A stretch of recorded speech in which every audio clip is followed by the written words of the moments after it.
Live from New Delhi, you're watching DD India Live, India's voice to the world. I'm Tanvi Taneja, coming up in the next 30 minutes.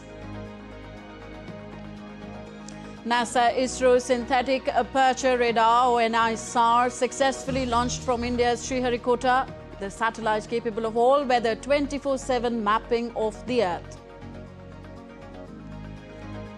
In a big diplomatic victory for India, the UNSC Monitoring Committee report flags the Resistance Front or TRF's role in the Pahalgam terror attack. For the first time, TRF has been named in any UN document. Hawaii, Russia and parts of Japan downgrade tsunami warning after a massive 8.8 earthquake hit off the Russian east coast. Russian authorities too cancelled tsunami alerts. And in cricket, England skipper Ben Stokes ruled out of the 5th test against India due to a shoulder injury. Brydon Cast, Jofra Archer and Liam Dawson also to miss the final test. Oli Pope to lead the team.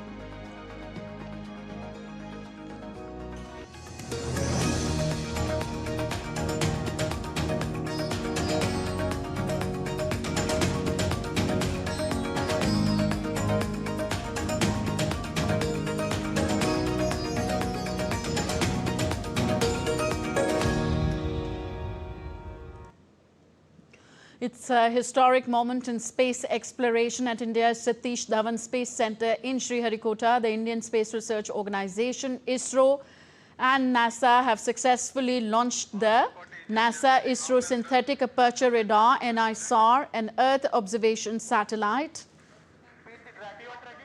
The NISAR satellite is capable of mapping the Earth day and night, around the clock, under any weather condition. Once in every 12 days, the satellite will scan the entire globe to provide very detailed images of the Earth's surface, capturing minute changes which are smaller than a centimeter.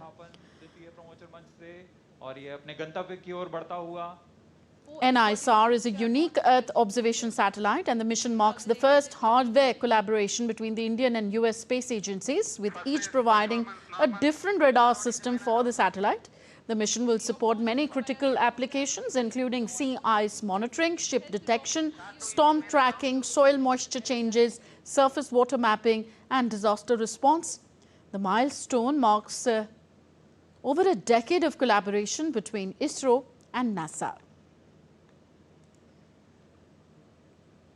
On to other top stories of the day. External Affairs Minister Dr. S. Jaishankar asserted that India had sent a clear and firm message through Operation Sindoor to the world.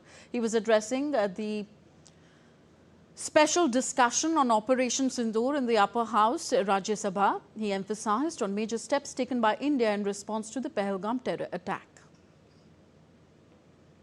The first clear message, sir, of India's anger, of our resolve, of our determination, was the decision taken by the Cabinet Committee on Security immediately, the day after, on 23rd of April. A number of steps were taken. Pakistani visas under SARC were cancelled. The mission was reduced in strength. The military advisors were expelled. But the most important decision was to hold the Indus Waters Treaty in abeyance. Dr. Jaishankar said in the last decade, India has been able to put terrorism on the global agenda, be it BRICS, SCO, Quad, or at the bilateral level, due to the efforts of Prime Minister Narendra Modi. We have been able to put terrorism on the global agenda. We have every forum, BRICS ho, Quad ho, SCO ho, bilateral ho. Today, if terrorism is on the global agenda, it is due to the efforts of the Modi government. We were able to get Masood Azhar and Abdul Rahman Makki, two notorious terrorists, placed under the sanctions of the UN Security Council 1267. We were able to hold a Security Council meeting at the venue of terrorism attack, that is the Taj in Mumbai. That event had a huge impact about global consciousness on terrorism. we were able, through bilateral agreements and understandings, get back terrorists from key countries who have been sent back to India under extradition agreements. Dr. Jaishankar added that India has given the same message to all the countries that India is not open to mediation and will not accept nuclear blackmail. Operation Sindoor commenced. A number of countries were in touch with us. And to all the countries, we gave the same message. We gave the message that India is exercising the right to defend itself. We gave a message, sir, that we were not open to any mediation, that anything now between us and Pakistan would only be bilateral. We gave a message that we will not accept nuclear blackmail, that whatever talk there may be about nuclear danger, that will not deter us from going ahead with Operation Sindoor. We gave a message that we are now responding to Pakistani attacks and we will keep responding, and if that fighting is to stop, Pakistan must make a request, and that request can only come through the channel of the DGMO. Dr. Jaishankar further said that no world leader had asked India to stop Operation Sindoor, contrary to the suggestions made in the opposition's attack. No leader, nobody anywhere in the world who asked India to stop its operations. There was no linkage of trade in any of those conversations, and there was no call between Prime Minister and President Trump. Hitting out at a Congress leader's comments, Dr. Jaishankar drew a comparison between Congress normal and Modi normal. He said that Modi normal is that terrorists are not proxies and that cross-border terror will get appropriate response in our way at our own time. There are two normals. There is a Congress normal, which I spoke about, and there is a Modi normal. The Modi normal is terrorists are not proxies. Number two, cross-border terrorism will get appropriate response in our way at our time. If there are talks, it will only be about terror. Number four, we will not give in to nuclear blackmail. And number five, terrorism and good neighborliness cannot go together. And therefore, sir, blood and water will not flow together. India's Minister of Health and Family Welfare and Leader of the House in Upper House of Parliament, Jagat Prakash Nadda, commended the efforts of security forces and soldiers for taking quick action against terror groups. यह जरूर है कि सारी घटना में जो role हमारे जांबाज फौज ने किया, जो रोल हमारे पुलिस ने किया, जो रोल हमारी आर्मी ने किया, उसको देश नमन होकर के उनके प्रति आदर के साथ। लेकिन मैं इस हाउस के माध्यम से देश को यह बताना चाहता हूं कि पॉलिटिकल लीडरशिप बहुत महत्वपूर्ण होती है, क्योंकि फौज को आदेश पॉलिटिकल लीडरशिप देती है। और इसलिए there is a difference between a responsible government, a responsive government, a sensitive government, a proactive government, and a government which responds according to the need of the hour.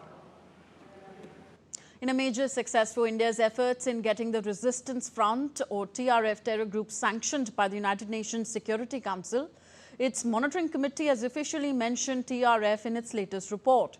According to the report, TRF had published a photo of the Pahalgam terror attack on its site, an incident that has drawn widespread international concern. The committee also referenced claims suggesting that the attack could not have occurred without support from Pakistan-based terror outfit Lashkar-e-Taiba (LET). The report also issued a broader warning that terrorist groups may exploit regional tensions, underlining the urgent need for proactive counter-terror measures. The report added that regional relations remain fragile, saying There is a risk that terrorist groups may exploit these regional tensions. The report also noted that one member state rejected these views and said that LET was defunct. India briefed the committee earlier this year in April and May, highlighting TRF's growing footprint and its operational links to Lashkar-e-Taiba. Notably, on July 18th, the US Department of State designated TRF as a foreign terrorist organization and as a specially designated global terrorist. Further, in a major breakthrough by the Indian Army in Jammu and Kashmir, a successful anti-infiltration operation was carried out this morning under Operation Shiv Shakti. Alert troops eliminated 2 terrorists attempting to infiltrate across the line of control after a suspected movement was observed along the fence in the general area of Poonch sector of Jammu division this morning, following which synergistic and synchronized intelligence inputs from our own intelligence units and police were used to lead a successful operation. 3 weapons were recovered and the operation is still in progress. Notably, the Poonch encounter comes 2 days after 3 terrorists involved in the Pahalgam attack, which left 26 civilians dead, were killed in an encounter near Srinagar. Home Minister Amit Shah told Parliament during a debate on Operation Sindoor on Tuesday that the 3 terrorists killed in Operation Mahadev, Suleiman, Afghani and Gibran are the perpetrators of the heinous Pahalgam attack. In another major breakthrough, the Gujarat Anti-Terrorism Squad has arrested a 30-year-old woman from Bengaluru for her alleged links to Al-Qaeda. Sama Parveen, described as a highly radicalized operative, was nabbed following the intel information after the arrest of 4 AQIS-linked terrorists on July 23rd. Gujarat Home Minister Harsh Sanghvi said Parveen operated through an online terror model and that Pakistani links have been traced through her seized devices. ATS ने al Qaeda Indian subcontinent के पहले 4 आतंकियों को गिरफ्तार किया है। कल एक और बड़ी सफलता गुजरात ATS को प्राप्त हुई है। एक महिला जो बेंगलुरु से है, ये आतंकी खास तौर पे हाईली रेडिकलाइज है, ऑनलाइन टेरर मॉड्यूल पे काम करती हैं। उसके बहुत ही महत्वपूर्ण पाकिस्तानी संपर्क भी उसके अलग-अलग डिवाइसेस से मिले हैं। India's humanitarian outreach to Syria continued with the delivery of a fresh consignment of critical medical aid. The Ministry of External Affairs said that India handed over a consignment of 5 metric tons of essential life-saving medicines, including anti-cancer, antibiotics and anti-hypertensives to Syria. The gesture is part of India's ongoing efforts to provide relief and medical assistance to conflict-affected regions and underscores New Delhi's commitment to extend support during humanitarian crises. You're watching DD India Live, still to come on the show. IMF upgrades India's GDP growth forecast to 6.4% for the 2025-26 fiscal, citing improved global conditions. UK may recognize Palestine by September, warns Prime Minister Starmer, unless Israel agrees to a ceasefire in Gaza. And Australia to ban YouTube for children under 16 years from December this year.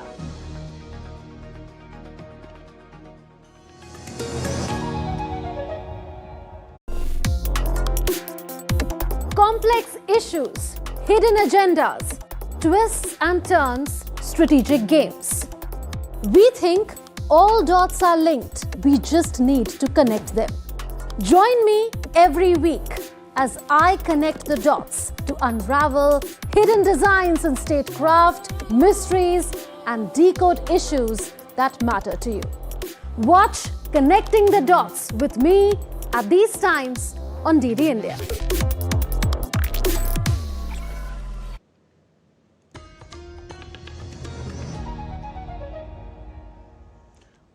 Welcome back. You're watching DD India Live. I'm Tanvi Taneja. On to some business news now. The International Monetary Fund, IMF, on Tuesday raised the global growth projection marginally, with the Indian economy too likely to expand more than what was estimated earlier.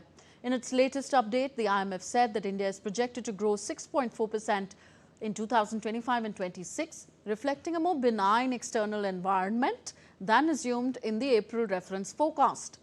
The estimate for this fiscal year ending March 2026 is 0.2 percentage points higher than the earlier one. Global growth is projected at 3% for 2025 and 3.1% next year. For the US and China too, growth estimates have been revised. The UK has warned Israel on Tuesday that it will formally recognize the state of Palestine in September unless Israel takes various substantive steps, including agreeing to a ceasefire in Gaza. The potentially landmark move, part of the UK Prime Minister Keir Starmer's plan for a lasting peace, came after the British leader recalled his cabinet from recess for urgent talks on the worsening situation in the besieged territory.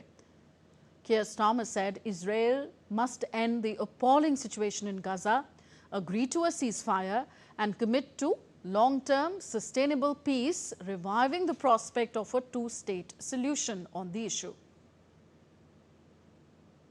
Remains a safe and secure Israel alongside a viable and sovereign Palestinian state.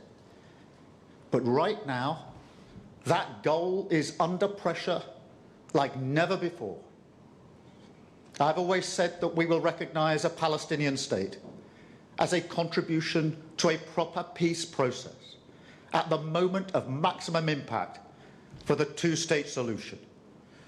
With that solution now under threat, this is the moment to act.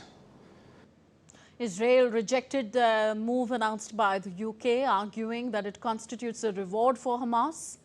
Israeli Prime Minister Benjamin Netanyahu said that Starmer will reward Hamas's monstrous terrorism, punishing its victims with the move. He said a jihadist state on Israel's border today will threaten Britain tomorrow. Britain, if it acts on the issue, would become the second Western power on the UN Security Council to recognize Palestine after France did it last week. On to the Russia-Ukraine conflict now. Russia has taken note of US President Donald Trump's shortened deadline for Moscow to end the conflict with Ukraine. On Tuesday, US President Donald Trump said that his 10-day deadline for Moscow is in effect, cutting short the 50-day timeline he announced 2 weeks ago.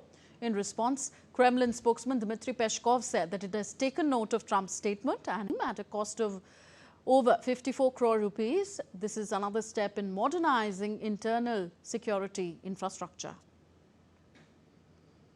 Delhi police की अपराध नियंत्रण रणनीति के मूल स्तंभ ये 4 units fingerprint bureau, bomb disposal squad, K-19 squad और forensic unit है। ये 4 इकाइयां आधुनिक तकनीक और विशेष ज्ञान के माध्यम से कानून व्यवस्था को सुदृढ़ करते हैं। इन कर्तव्य निष्ठा और संसाधनों की रणनीतिक तैनाती से अपराध से निपटने की क्षमता में वृद्धि हुई है। अपस्थितियों President of India Draupadi Murmu attended the convocation ceremony of AIIMS Kalyani in West Bengal. This marks the first convocation of AIIMS Kalyani and the graduation of its first MBBS batch admitted in 2019 alongside scholars from the postdoctoral certificate course. Addressing the event, President Murmu extended her warm wishes to the graduating students. इसी अवसर पर मैं AIIMS Kalyani की पूरी team की साधुवाद देती हूँ।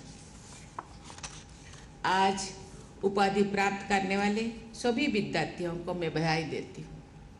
पदक प्राप्त करने वाले विद्यार्थियों के श्रेष्ठ प्रदर्शन के लिए मैं उनकी विशेष सराहना करती हूँ।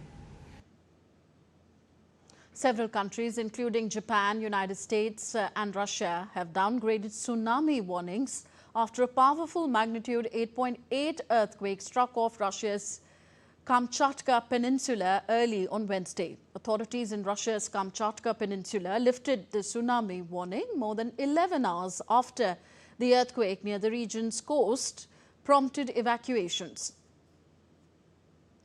Japan's weather agency also lowered tsunami alerts for much of the country, but is maintaining warnings for northern areas.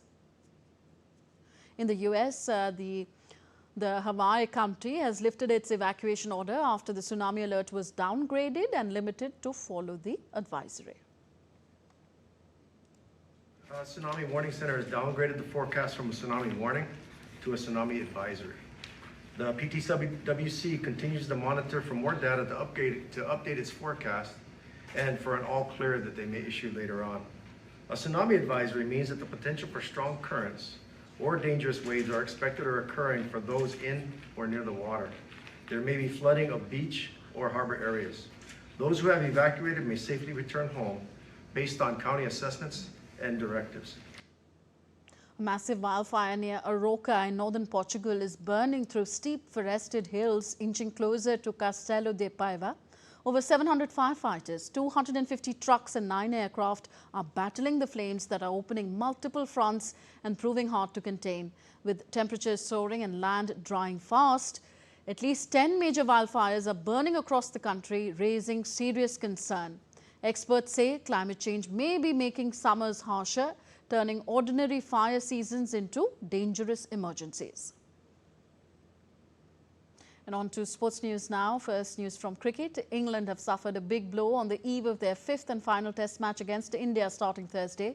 Skipper and player of the match in the last 2 test matches, Ben Stokes, has been ruled out due to a torn shoulder muscle injury. His absence is a major blow for England and for Stokes personally, who is the leading wicket taker in the series and scored his first test century in 2 years in Manchester. Jofra Archer, Bryden Carse are both rested after the heavy workload last week, while Liam Dawson is left out altogether. So Ollie Pope will be leading for the 5th time in tests in Stokes' absence. Altogether, England have made 4 changes from the draw in Manchester, with Jacob Bethel, Gus Atkinson, Jamie Overton and Josh Tongue all coming into the side. Bethel and Joe Root are the 2 spin bowling options, with Chris Wokes retained to lead an inexperienced seam attack. And India's head coach Gautam Gambhir got into a heated exchange with Surrey's head of ground staff Lee Fortis, who asked him to keep a distance from the wicket while inspecting the pitch at the Oval. India is set to play their last test of the 5-match series against England from Thursday at Surrey County Cricket Club Stadium, with the hosts leading the series 2-1. Gambhir appeared to raise his finger as he spoke to the ground staff, with media reports saying that the coach told Fortis not to tell him what to do.